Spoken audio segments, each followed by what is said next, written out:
ഇപ്പോൾ ഇറങ്ങുന്ന എല്ലാ സ്മാർട്ട് ഫോൺസും ഒരേപോലെ ഇരിക്കുന്നില്ലേ? സെയിം ഡിസൈൻ, സെയിം പെർഫോമൻസ്, അതേ ക്യാമറ, സെയിം AI ഫീച്ചേഴ്സ്. എന്നാൽ ഈ ലേറ്റസ്റ്റ് ഓപ്പോ ഫോൺ ഞാൻ ഫസ്റ്റ് ടൈം ബോക്സിൽ നിന്ന് പുറത്തെടുത്ത് ഇങ്ങനെ നോക്കിയപ്പോൾ ഞാൻ ഞെട്ടിപ്പോയി ആക്ച്വലി. അതായത് ഇതിൻ്റെ ബാക്കിൽ വളരെ ഇൻട്രസ്റ്റിംഗ് ആയ ഒരു 3D ഡിസൈൻ കൊടുത്തിട്ടുണ്ട്. ഇപ്പോഴും ഞാനിങ്ങനെ നോക്കിക്കൊണ്ടിരിക്കുമ്പോൾ ഇങ്ങനെ തൊടാൻ തോന്നും. പിന്നെ നിങ്ങൾ തംബ്നെയിലിൽ കണ്ട ഈ ഒരു സ്മോൾ കുട്ടി സ്ക്രീൻ, അതായത് ഓപ്പോ ബബിൾ, വളരെ ഇൻട്രസ്റ്റിംഗ് ആയ ഒരു ആക്സസറി ആണ്. പിന്നെ AI ഫീച്ചേഴ്സ് എന്തായാലും ഉണ്ട്, പക്ഷേ വളരെ ഇൻട്രസ്റ്റിംഗ്, വളരെ യൂസ്ഫുൾ ആയിട്ടുള്ള AI ഫീച്ചേഴ്സും ഓപ്പോ ഫോണിൽ തന്നിട്ടുണ്ട്. സോ ഈ പറയുന്ന 3D ഡിസൈൻ, ഈ ഓപ്പോ ബബിൾ, AI ഫീച്ചേഴ്സ് വെറും ഇങ്ങനെ കാണിക്കാൻ വേണ്ടി, അല്ലെങ്കിൽ അതായത് ഗിമ്മിക് ആണോ അതോ ശരിക്കും യൂസ്ഫുൾ ആണോ, എല്ലാം ഞാൻ പറഞ്ഞുതരാം. പിന്നെ ഇത്തരത്തിലുള്ള ഇൻട്രസ്റ്റിംഗ് വീഡിയോസ് മിസ് ആവാതിരിക്കാൻ വേണ്ടി സബ്സ്ക്രൈബ് ചെയ്യാൻ മറക്കണ്ട. കൂടുതൽ സമയം വേസ്റ്റ് ചെയ്യാതെ ലെറ്റ്സ് റോ. ഇതാണ് നമ്മുടെ Oppo Reno 16C box. Normal Oppo packaging ആണ്. ഓപ്പൺ ചെയ്യുമ്പോൾ ഫോൺ ഉണ്ട്, TPU case, documents, fast charger and Type-C charging cable. പിന്നെ ഔട്ട് ഓഫ് ദ ബോക്സ് തന്നെ പ്രീ അപ്ലൈഡ് സ്ക്രീൻ പ്രൊട്ടക്ടർ കൊടുത്തിട്ടുണ്ട്. That is nice. സോ ഈ ഫോണിന്റെ ഡിസൈനെ കുറിച്ച് സംസാരിക്കുകയാണെങ്കിൽ, പ്രത്യേകിച്ചും നമ്മുടെ കയ്യിലുള്ള ഈ സ്റ്റാറി വൈറ്റ് ഡിസൈൻ ഉണ്ടല്ലോ, ഇതിന്റെ ബാക്കിൽ മാത്രമേ ആ ഒരു 3D സംഭവം കിട്ടുള്ളൂ. ഹോളോവേഴ്സ് 3D ഡിസൈൻ എന്നാണ് വിളിക്കുന്നത്. ക്യാമറയിൽ എത്രമാത്രം എനിക്ക് നിങ്ങൾക്ക് കാണിച്ചു തരാൻ പറ്റുമെന്ന് അറിയില്ല, കാരണം ഈ 3D സംഭവം ഉണ്ടല്ലോ ക്യാമറയിൽ അത്രയും തെളിവില്ല. പക്ഷെ ഡയറക്റ്റ്ലി നോക്കുമ്പോൾ എൻ്റെ സജഷൻ ആയിരിക്കും, നിങ്ങൾ തീർച്ചയായിട്ടും ഏതെങ്കിലും കടയിൽ ഓപ്പോയുടെ ഷോറൂമിലൊക്കെ പോയിട്ടൊന്ന് ചെക്ക് ചെയ്യുക. It's very nice. നല്ല എഫക്റ്റ് കിട്ടുന്നുണ്ട്. ഒരു പാർട്ടി ട്രിക്ക് എന്ന് പറയാൻ പറ്റും. അതായത് മറ്റൊരാളുമായിട്ട് സംസാരിക്കാൻ തുടങ്ങാൻ താല്പര്യം ഉണ്ടെങ്കിൽ ഇതങ്ങനെ കാണിച്ചിട്ട് നിങ്ങൾക്ക് കോൺവെർസേഷൻ സ്റ്റാർട്ട് ചെയ്യാം. ബാക്കിൽ ഗ്ലാസ് ആണ് കൊടുത്തിരിക്കുന്നത്. ചുറ്റുമുള്ള ഫ്രെയിം പ്ലാസ്റ്റിക് ആണ്. വെയിറ്റ് 197 ഗ്രാം ആണ്. തിക്നെസ് 8.58 ആണ്. സോ കയ്യിൽ പിടിക്കുമ്പോൾ അത്രയും ഒരു ബൾക്കി ഫീൽ കിട്ടുന്നില്ല. പിന്നെ പ്രൊട്ടക്ഷന്റെ പോയിന്റ് ഓഫ് വ്യൂ ഒന്നും ഓപ്പോ കോംപ്രമൈസ് ഒന്നും ചെയ്യാറില്ല. IP66 തൊട്ട് 69K വരെയുള്ള എല്ലാ IP റേറ്റിംഗ് കൊടുത്തിട്ടുണ്ട്. ഫ്രണ്ടിൽ 6.57 ഇഞ്ച് സൈസ് ഉള്ള ഒരു ഡിസ്പ്ലേ ആണ് തന്നിരിക്കുന്നത്. നല്ല ക്വാളിറ്റി ഉള്ള ഡിസ്പ്ലേ ആണ്. ഒരു പ്രോബ്ലം ഇല്ല. 120 ഹെർട്സിന്റെ റിഫ്രഷ് റേറ്റ് ഉണ്ട്. 10-bit ഡിസ്പ്ലേ ആണ്. നല്ല പഞ്ചി കളേഴ്സ് ഉണ്ട്, കോൺട്രാസ്റ്റ് ഉണ്ട്. ചുറ്റുമുള്ള ബെസൽസ് സൂപ്പർ സ്ലിം അല്ല, പക്ഷേ സ്ലിം ആൻഡ് യൂണിഫോം ആണ്. പിന്നെ ഞാൻ പുറത്ത് കൊണ്ടുപോയിട്ടുണ്ടായിരുന്നു ഫോട്ടോസ് ഒക്കെ എടുക്കാൻ വേണ്ടി. സോ ആ സമയത്ത് ഇതിന്റെ ഡിസ്പ്ലേ നല്ല ക്ലിയർ ആണ്, നല്ല ബ്രൈറ്റ്നസ് ഉണ്ട്, പ്രോബ്ലം ഒന്നും ഇല്ല. പിന്നെ HDR സപ്പോർട്ട് ഉണ്ട്. ആൻഡ് അത് യൂട്യൂബിൽ മാത്രമല്ല, ഈവൻ നെറ്റ്ഫ്ലിക്സിലും നിങ്ങൾക്ക് HDR വീഡിയോസ് കാണാൻ പറ്റും. പിന്നെ ലോ ബ്രൈറ്റ്നസിൽ ഫ്ലിക്കറിംഗ് കുറയ്ക്കുന്ന PW ഡിമ്മിംഗ് ആണെങ്കിലും, splash touch support, even glove touch support, അതായത് കയ്യിൽ ഗ്ലവ് ഉണ്ടെങ്കിലും നിങ്ങൾക്കത് യൂസ് ചെയ്യാൻ പറ്റും. നല്ല ഫാസ്റ്റ് ആയിട്ട് വർക്ക് ആവുന്ന ഓപ്റ്റിക്കൽ ഫിംഗർ പ്രിന്റ് സ്കാനർ ഉണ്ട്. കൊള്ളാം.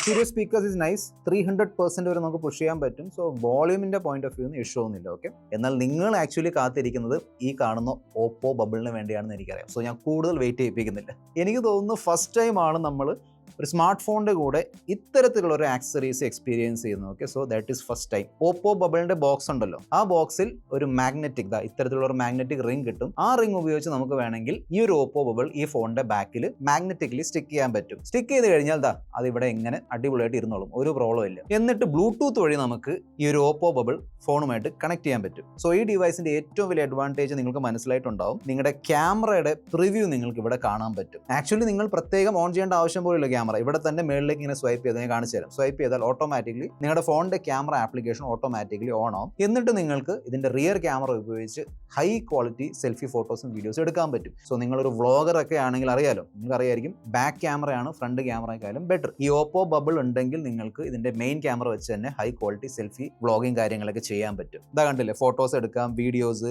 ഈവൻ സൂം 0.6, 1x, 3.5x നിങ്ങൾക്ക് ഇവിടുന്ന് കൺട്രോൾ ചെയ്യാൻ പറ്റും. പിന്നെ ഈ ബബിളിന്റെ സെറ്റിംഗ്സ് നമുക്ക് കണ്ടില്ലേ, താഴേക്ക് സ്വൈപ്പ് ചെയ്ത് ഇവിടുന്ന് ബ്രൈറ്റ്നസും കാര്യങ്ങളൊക്കെ സെറ്റ് ചെയ്യാം, സെറ്റിംഗ്സിലേക്ക് പോകാം. പിന്നെ നിങ്ങൾ ഈ ഒരു ബബിൾ ഫസ്റ്റ് ടൈം ഫോണുമായിട്ട് കണക്ട് ചെയ്യുമ്പോൾ തന്നെ ഫോണിൽ ഓട്ടോമാറ്റിക്കലി ഇതിന്റെ ആപ്ലിക്കേഷൻ ഇൻസ്റ്റാൾ ആയിക്കോളും. ആ ആപ്ലിക്കേഷനിൽ കയറിയാൽ നിങ്ങൾക്ക് ഇത്തരത്തിലുള്ള പെറ്റ്, അതായത് ഉണ്ടല്ലോ, ഇപ്പം ഞാനിപ്പം പൂച്ച സറാണ് എടുത്തിരിക്കുന്നത്. സോ നിങ്ങൾക്ക് വേണമെങ്കിൽ വേറെ അതായത് എനിക്കത് 4-5 പെറ്റ് ഓപ്ഷൻസ് ഉണ്ട്. അതിൽ നിന്ന് ഏതെങ്കിലും ഒരെണ്ണം സെലക്ട് ചെയ്യാം, എന്നിട്ട് അത് സെറ്റ് ചെയ്യാൻ പറ്റും. അതിന്റെ ചില ആനിമേഷൻസ് നമ്മൾ അങ്ങോട്ടും ഇങ്ങോട്ട് സ്വൈപ്പ് ചെയ്യുമ്പോൾ ആനിമേഷൻസ് ഇങ്ങനെ മാറിക്കൊണ്ടിരിക്കും. നിങ്ങൾക്ക് കസ്റ്റം വാൾപേപ്പർ നിങ്ങളുടെ ഫോട്ടോ ഒക്കെ സെറ്റ് ചെയ്യാൻ താല്പര്യമുണ്ടെങ്കിൽ അതും ചെയ്യാം. കാണുമ്പോൾ ക്യൂട്ട് ആണെങ്കിലും നല്ല യൂസ്ഫുൾ ആണ്, നോ ഡൗട്ട്. പിന്നെ ഒബ്വിയസ്ലി ഈ സംഭവം ബോക്സിൽ കിട്ടുമല്ലോ, നിങ്ങൾ പ്രത്യേകം വാങ്ങിക്കേണ്ടി വരും. ഇതിന്റെ ഫീച്ചർ സ്പെസിഫിക്കേഷൻ ഞാനിപ്പം സ്ക്രീനിൽ കാണിച്ചു തരാം. പ്രൈസിങ് ഞാൻ അവസാനം പറഞ്ഞുതരാം. സോ ഈ ബബിളൊക്കെ കൊള്ളാം, പക്ഷേ നമ്മൾ ഫോൺ വാങ്ങിക്കുന്നത് ഫോൺ യൂസ് ചെയ്യാൻ വേണ്ടിയല്ലേ. ആക്സസറീസ് ഒക്കെ നൈസ് ആണ്. സോ പെർഫോമൻസിനെ കുറിച്ച് സംസാരിക്കാം. MediaTekന്റെ Dimensity 7300 ചിപ്സെറ്റ് ആണ് കൊടുത്തിരിക്കുന്നത്. ഓക്കെ, ഡെയിലി യൂസിൽ എനിക്ക് അങ്ങനെ മേജർ കംപ്ലയിൻസ് ഒന്നും ഇല്ല. അങ്ങനെ സ്റ്റക്ക് ആവുന്നു, ലാഗ് ആവുന്നു, ജിറ്റേഴ്സ് അങ്ങനെയൊന്നുമില്ല. നല്ല സ്മൂത്ത്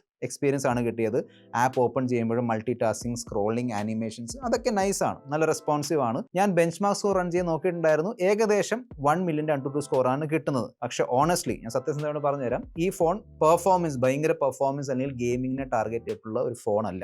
എന്നാൽ ഗെയിമിംഗ് ചെയ്യാൻ പറ്റില്ല എന്ന് ചോദിച്ചാൽ തീർച്ചയായിട്ടും 60 FPS നിങ്ങൾക്ക് BGMI ആണെങ്കിലും ഫുട്ബോൾ ആണെങ്കിലും, ഒരുപാട് ഫുട്ബോൾ ആരാധകർ നമ്മുടെ വ്യൂവേഴ്സിലുണ്ട്. അതൊക്കെ നിങ്ങൾക്ക് 60 FPS കാഷ്വലി കളിക്കാൻ പറ്റും, പ്രോബ്ലം ഒന്നുമില്ല. ലേറ്റസ്റ്റ് ColorOS 16 സ്ക്രീനാണ് തന്നിരിക്കുന്നത്. അതിൽ വരുന്ന ഈ ഫ്ലക്സ് തീം ഒക്കെ ഉണ്ടല്ലോ, അതൊക്കെ ഇവിടെ വരുന്നുണ്ട്. സ്കെയിലബിൾ ഐക്കൺസ് ഉണ്ട്. ഓപ്പോ ഡയലർ ഉള്ളതുകൊണ്ട് നിങ്ങൾക്ക് ഈസിലി കോൾ റെക്കോർഡിംഗ് ചെയ്യാൻ പറ്റും. എന്നാൽ അത്യാവശ്യം ബ്ലോട്ട്വെയർസും പിന്നെ പ്രീ ഇൻസ്റ്റാൾ ആപ്ലിക്കേഷൻസ് ഒക്കെ ഇഷ്ടം പോലെ തന്നിട്ടുണ്ട്. അതായത് ഈ ആപ്സും ഗെയിംസ് ഫോൾഡറൊക്കെ ഉണ്ട്. അതൊക്കെ നിങ്ങൾ ഇരുന്ന് ഓരോന്ന് ഡിലീറ്റ് ചെയ്യേണ്ടി വരും. എന്നാൽ ഒരു കാര്യത്തിൽ ഓപ്പോ പിശുക്കൊന്നും കാണിച്ചിട്ടില്ല. അതായത് AI ഫീച്ചേഴ്സ് കുത്തി നിറച്ച് തന്നിട്ടുണ്ട്. അതായത് ചില AI ഫീച്ചേഴ്സ് പ്രൊഡക്റ്റീവ് ആണ്, ചിലത് ക്രിയേറ്റീവ് ആണ്. സോ ഞാൻ ആദ്യം പ്രൊഡക്റ്റീവ് AI ഫീച്ചേഴ്സ് കാണിച്ചു തരാം. അതിനുശേഷം ക്രിയേറ്റീവ് AI ഫീച്ചേഴ്സ് നമുക്ക് ക്യാമറ സെഗ്മെന്റിൽ കാണാം. സോ അറിയാലോ, ഈ പറയുന്ന സ്നാപ്പ് കീ വരുന്നുണ്ട്. ആ സ്നാപ്പ് കീ ഉപയോഗിച്ച് നമുക്ക് വേറെ കാര്യങ്ങൾ ചെയ്യാൻ പറ്റും. അതിലൊരെണ്ണമാണ് ഈ AI മൈൻഡ് സ്പേസിന്റെ ഫീച്ചർ. അതായത് സ്ക്രീനിൽ കാണുന്ന കാര്യം നമുക്ക് സ്ക്രീൻഷോട്ട് ആയിട്ട് സേവ് ചെയ്യാൻ പറ്റും. AI അത് അനലൈസ് ചെയ്തിട്ട് മൈൻഡ് സ്പേസ് ആപ്ലിക്കേഷനിൽ സേവ് ചെയ്ത് വെക്കും. AI മൈൻഡ് പൈലറ്റിന്റെ ഫീച്ചർ ഉണ്ട്. അത് ഉപയോഗിച്ച് നമുക്ക് വേണമെങ്കിൽ ഗൂഗിൾ ജെമിനി, പെർപ്ലെക്സിറ്റി അല്ലെങ്കിൽ ഈവൻ ചാറ്റ് GPT ഇതിൽ ഏതെങ്കിലും ഉപയോഗിച്ച് നിങ്ങൾക്ക് നിങ്ങളുടെ ചോദ്യങ്ങൾക്കുള്ള ഉത്തരങ്ങൾ കണ്ടുപിടിക്കുക. എന്നാൽ എനിക്ക് ഭയങ്കര ഇൻട്രസ്റ്റിംഗ് ആയി തോന്നിയ ഒരു AI ഫീച്ചറാണ് ബിൽ മാനേജർ എന്ന് പറയുന്നത്. ഫോർ എക്സാമ്പിൾ, നമ്മൾ ചെയ്യുന്ന UPI ട്രാൻസാക്ഷൻ ആണെങ്കിലും ബാങ്ക് ട്രാൻസാക്ഷൻ, ഈവൻ റിസീപ്റ്റ് ആണെങ്കിലും അതിന്റെ ഫോട്ടോ ഒക്കെ എടുത്താൽ ഇത് ഈ പറയുന്ന ട്രാൻസാക്ഷൻ ഒക്കെ സ്കാൻ ചെയ്തതിനു ശേഷം മൈൻഡ് സ്പേസ് ആപ്ലിക്കേഷൻ ഉണ്ടല്ലോ, അതിന്റെ അകത്ത് ഒരു പ്രത്യേകം നമ്മുടെ ബിൽ അല്ലെങ്കിൽ അക്കൗണ്ടിങ്ങിന് വേണ്ടി ഒരു ടാബ് ക്രിയേറ്റ് ചെയ്യും. അങ്ങനെ നമുക്ക് ഈ ഒരു മൈൻഡ് സ്പേസ് ഫീച്ചർ ഒരു AI ബിൽ മാനേജർ ആയിട്ട് യൂസ് ചെയ്യാൻ പറ്റും. AI writer, AI translate, AI voice scribe ഉള്ള ഫീച്ചറും ഇവിടെ ഉണ്ട് സെറ്റിംഗ്സിൽ. സോ ഈ ഡിസ്പ്ലേ, പെർഫോമൻസ്, AI ഫീച്ചർ ഒക്കെ യൂസ് ചെയ്യാൻ വേണ്ടി ബാറ്ററി വേണമല്ലോ. 7000 mAh യമണ്ടൻ ബാറ്ററിയാണ് തന്നിരിക്കുന്നത്. ഈസിലി നിങ്ങൾക്ക് 1.5 ദിവസം തൊട്ട് 2 ദിവസം വരെയുള്ള ബാറ്ററി ബാക്കപ്പ് തരുന്നുണ്ട്. പ്രത്യേകിച്ചും ഒരു നോർമൽ ഡീസന്റ് ചിപ്സെറ്റ് ആയതുകൊണ്ട് അത്യാവശ്യം നല്ല ബാറ്ററി ബാക്കപ്പ് തരുന്നുണ്ട്. രാവിലെ ചാർജ് ചെയ്യുമ്പോൾ രാത്രി വരെ നിൽക്കുമോ ഇല്ല ആ ഒരു ഡൗട്ട് ഉണ്ടെങ്കിൽ ആ ഡൗട്ട് വേണ്ട. It's very nice. 80 വാട്ടിന്റെ ഫാസ്റ്റ് ചാർജിങ് കൊടുത്തിട്ടുണ്ട്, സൂപ്പർ ബുക്ക് charging. So battery and charging ഡിപ്പാർട്ട്മെന്റിൽ നോ കംപ്ലൈൻസ്. പിന്നെ എന്റെ ഇനീഷ്യൽ യൂസിൽ 5G ആണെങ്കിലും വൈഫൈ ആണെങ്കിലും ബ്ലൂടൂത്ത് ആണെങ്കിലും അതിന്റെ കണക്ടിവിറ്റിയിൽ ഇഷ്യൂ ഒന്നും ഇല്ലായിരുന്നു. എന്നാൽ ഈ ഫോണിൽ IR ബ്ലാസ്റ്റർ ആൻഡ് NFC രണ്ടും തന്നിട്ടില്ല. സോ അതെനിക്കൊരു മിസ്സിംഗ് ആയിട്ട് തോന്നി. പിന്നെ ഒരു ഓപ്പോയുടെ ഫോണാണ്, സോ തീർച്ചയായിട്ടും ക്യാമറ സെഗ്മെന്റ് നോക്കാതെ നിങ്ങൾ പോവില്ലല്ലോ. 50 mega pixel plus 8 mega pixel plus 50 mega pixel, അതായത് 50 മെഗാ പിക്സലിന്റെ മെയിൻ ക്യാമറ, 8ന്റെ അൾട്രാവൈഡും പിന്നെ 50 മെഗാ പിക്സലിന്റെ 3.5x ഒപ്റ്റിക്കൽ സൂം സപ്പോർട്ട് ചെയ്യുന്ന ടെലിഫോട്ടോ ക്യാമറ ഒക്കെ തന്നിട്ടുണ്ട്. ഫ്രണ്ടിൽ 50 മെഗാ പിക്സലിന്റെ ഓട്ടോ ഫോക്കസ് സപ്പോർട്ട് ചെയ്യുന്ന സെൽഫി ക്യാമറയുണ്ട്. നല്ല ക്യാമറ പെർഫോമൻസ് ആണ്. ഓപ്പോയുടെ ഫോണാണ്, ഓപ്പോയുടെ ക്യാമറ അൽഗോറിതം പ്രോസസിംഗ് ഒക്കെ അറിയാലോ. നല്ല കളർഫുൾ ആൻഡ് ബ്രൈറ്റ് ഫോട്ടോസ് ആണ് തരുന്നത്. സ്കിൻ ടോൺ ഒക്കെ നൈസ് ആണ്. പണ്ടത്തെ വെളുപ്പിക്കൽ കാര്യങ്ങൾ ഇപ്പോൾ ഒന്നുമില്ല. ഓക്കെ, ഐ പ്ലീസിംഗ് ഫോട്ടോസ് ആണ്, പ്രത്യേകിച്ചും പോർട്രേറ്റ് ഫോട്ടോസ്. പോർട്രേറ്റ് ഫോട്ടോസ് നോക്കുകയാണെങ്കിൽ നമുക്ക് 1x 2x ആൻഡ് 3.5x വരെയുള്ള സൂമിൽ പോർട്രേറ്റ് ഫോട്ടോസ് എടുക്കാൻ പറ്റും. എച്ച് ഡിറ്റക്ഷൻ ആണെങ്കിലും ഒക്കെ നൈസ് ആണ്. സോ നിങ്ങൾ ഫാമിലി ഫ്രണ്ട്സിന്റെ കൂടെ എവിടെയെങ്കിലും പോയിട്ട് ഫോട്ടോ ഒക്കെ എടുക്കാൻ നോക്കുന്നുണ്ടെങ്കിൽ തീർച്ചയായിട്ടും നിങ്ങൾക്ക് ഇതിന്റെ പോർട്രേറ്റ് ഫോട്ടോസ് ഇഷ്ടപ്പെടും. എന്നാൽ അൾട്രാ വൈഡ് 8 മെഗാ പിക്സൽ മാത്രം ആയതുകൊണ്ട് കൂടുതൽ ഡീറ്റെയിൽസ് ഇല്ല. ഓക്കെ, കളറൊക്കെ ഇത് മെയിൻറ്റെയിൻ ചെയ്യുന്നുണ്ട്, ഡീറ്റെയിൽസ് കുറയും, പ്രത്യേകിച്ചും ലൈറ്റ് കുറയുമ്പോൾ. 50 mega pixel selfie camera auto focus support ചെയ്യുന്നതുകൊണ്ട് നല്ല sharp and crisp selfie photos ആണ് കിട്ടുന്നത്. സ്കിൻ ടോൺ ഒക്കെ നൈസ് ആണ്. പോർട്രേറ്റ് സെൽഫീസിൽ ബാക്ക്ഗ്രൗണ്ട് ബ്ലർ ഒക്കെ കൊള്ളാം. പിന്നെ ഇതിന്റെ സെൽഫി ക്യാമറ അത്യാവശ്യം നല്ല വൈഡ് ആണ്. ഓക്കെ, സോ ഇപ്പോൾ ഞാൻ കുറച്ച് അടുത്താണ് പിടിച്ചു വെച്ചിരിക്കുന്നത്. ഇത് 1x ആണ്. ഇപ്പോൾ ഇങ്ങനെ ഇത്രയും വൈഡ്, പിന്നെ ഇതായി കണ്ടോ, കണ്ടില്ലേ 0.6x നമുക്ക്, അതായത് ഏകദേശം അൾട്രാ വൈഡ് സെൽഫി ക്യാമറ എന്ന് വിളിക്കാൻ പറ്റും. അത്യാവശ്യം വൈഡാണ്. സോ ബാക്കിലുള്ള കുറേ കാര്യങ്ങൾ നമുക്ക് ഫ്രെയിമിൽ എങ്ങനെ ഫിറ്റ് ചെയ്യാൻ പറ്റും. പിന്നെ ഇതിൻ്റെ ബാക്ക് ക്യാമറയിൽ ഓട്ടോ സ്ട്രൈറ്റൻ എന്നൊരു ഫീച്ചർ ഉണ്ട്. അതായത് പലപ്പോഴും നമ്മളിങ്ങനെ സ്റ്റെബിലിറ്റി അല്ല, ഓട്ടോ സ്ട്രൈറ്റൻ, അതായത് നമ്മളൊരു വീഡിയോ എടുത്തുകൊണ്ടിരിക്കുമ്പോൾ ഇങ്ങനെ ലേശം ഇങ്ങനെ ടിൽറ്റായി പോവുകയാണെങ്കിൽ അത് ഓട്ടോമാറ്റിക്കലി നേരെ ആക്കിക്കോളും 4K വീഡിയോസിൽ. ഓക്കെ, പിന്നെ എന്നെ ഇംപ്രസ് ചെയ്തൊരു സംഭവം എന്താണെന്നറിയാം, സൂം ഇൻ സൂം ഔട്ട് ചെയ്യുമ്പോൾ അതും വീഡിയോസ് എടുത്തുകൊണ്ടിരിക്കും. ഞാൻ സാമ്പിൾ ഷെയർ ചെയ്യാം, വളരെ സ്മൂത്ത് ആണ്. പല ഫോൺസിലും നമ്മൾ പോർട്രേറ്റ് വീഡിയോയിലേക്ക് പോകുന്നു, അല്ലെങ്കിൽ പോർട്രേറ്റ് ലെൻസിലേക്ക് പോകുന്നു, തിരിച്ച് അൾട്രാ വൈഡ് മെയിനിലേക്ക് പോകുമ്പോൾ ഇങ്ങനെ അടി വരും, ചിലപ്പോഴൊക്കെ ജിറ്റർ വരും. ഇവിടെ അങ്ങനെയൊന്നുമില്ല, ഭയങ്കര സ്മൂത്ത് ആണ്. ഞാൻ സാമ്പിൾ ഷെയർ ചെയ്യുന്നുണ്ട്, കണ്ടു നോക്കുക. പിന്നെ ഡ്യുവൽ വ്യൂ വീഡിയോ 2.0 കൊണ്ടുവന്നിട്ടുണ്ട്. അതിൽ വരുന്ന നമ്മുടെ സെൽഫി വീഡിയോ ഉണ്ടല്ലോ, അത് കുറച്ചും കൂടി സ്റ്റെബിലൈസ്ഡ് ആയിരിക്കും.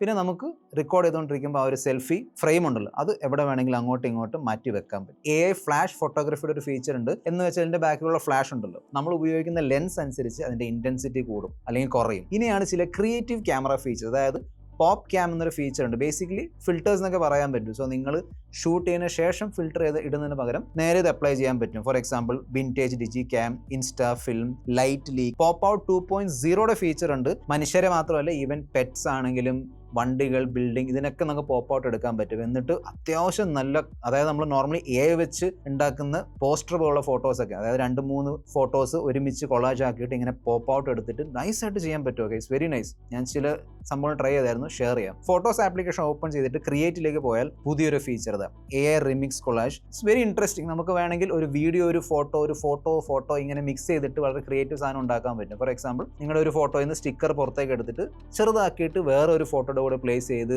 ഇമോജീസ് ഒക്കെ ഇട്ട് ഒരു ഫൺ സാധനം ഉണ്ടാക്കാൻ പറ്റും. അതുപോലെ തന്നെ ഒരു വീഡിയോയുടെ ബാക്കിൽ നിങ്ങളുടെ തന്നെ ഒരു പോപ്പ് ഔട്ട് സ്റ്റിക്കർ നിങ്ങൾക്ക് പ്ലേസ് ചെയ്യാനുള്ള ഓപ്ഷൻ, സിനിമാറ്റിക് വീഡിയോയുടെ മുകളിൽ നിങ്ങളുടെ സ്റ്റിക്കേഴ്സ്, അതായത് ഫോട്ടോസ് ഒക്കെ നിങ്ങൾക്ക് പ്ലേസ് ചെയ്തിട്ട് അങ്ങനത്തെ ഒരു സിനിമാറ്റിക് വീഡിയോ ഒക്കെ ഉണ്ടാക്കാൻ പറ്റും. അതാണ് ഈ AI റിമിക്സ് കൊളാഷ്. സോ ഞാൻ ഇൻട്രോയിൽ ചോദിച്ച ചോദ്യം ഉണ്ടല്ലോ, അതായത് ഇത് വെറും ഒരു ഗിമ്മിക് ആണോ, അതായത് എക്സ്ട്രാ ഫീച്ചേഴ്സ്, എനിക്ക് തോന്നിയിട്ടില്ല. സോ ബാക്കിലുള്ള ഡിസൈൻ ഓക്കെ, ഇറ്റ്സ് ഇൻട്രസ്റ്റിംഗ്, പക്ഷേ ഡിസൈൻ മാത്രമാണ്. എന്നാൽ ഈ ഒരു ആക്സസറി ആണെങ്കിലും പിന്നെ ഇവിടെ കൊടുത്തിരിക്കുന്ന ഇൻട്രസ്റ്റിംഗ്, അതായത് നിങ്ങൾക്ക് അങ്ങനത്തെ ഉള്ള ക്രിയേറ്റീവ് AI ഫീച്ചേഴ്സ് ഉപയോഗിക്കാൻ താല്പര്യമുണ്ടെങ്കിൽ അതൊക്കെ ഇറ്റ്സ് പ്രിറ്റി യൂസ്ഫുൾ. സോ ഒരു ഓൾറൗണ്ട് പാക്കേജ് ആണ്. എന്നാൽ അതിന്റെ കൂടെ ചില ക്രിയേറ്റീവ് കാര്യങ്ങളൊക്കെ ഓപ്പോ ഇവിടെ ഇട്ട് തന്നിട്ടുണ്ട്. ലോഞ്ചിന് മുന്നേ ഷൂട്ട് ചെയ്യുന്നതുകൊണ്ട് എക്സാക്ട് പ്രൈസിങ് ഓഫറിങ് എനിക്ക് അറിയില്ല. ഓക്കെ, ഇപ്പോഴത്തെ മാർക്കറ്റ് സിറ്റുവേഷൻ അറിയാലോ, നമുക്ക് ഗസ് പോലും ചെയ്യാൻ പറ്റൂല. എനിവേ പ്രൈസിങ് കിട്ടുകയാണെങ്കിൽ ഞാൻ സ്ക്രീനിൽ കാണിച്ചു തരാം. ഓപ്പോ ബബിളിന്റെയും പ്രൈസിങ് ഓഫേഴ്സ് കാര്യങ്ങളൊക്കെ ഞാൻ സ്ക്രീനിൽ കാണിച്ചു തരാം. ചെക്ക് ഔട്ട് ചെയ്യുക. This your friend mister perfect signing of.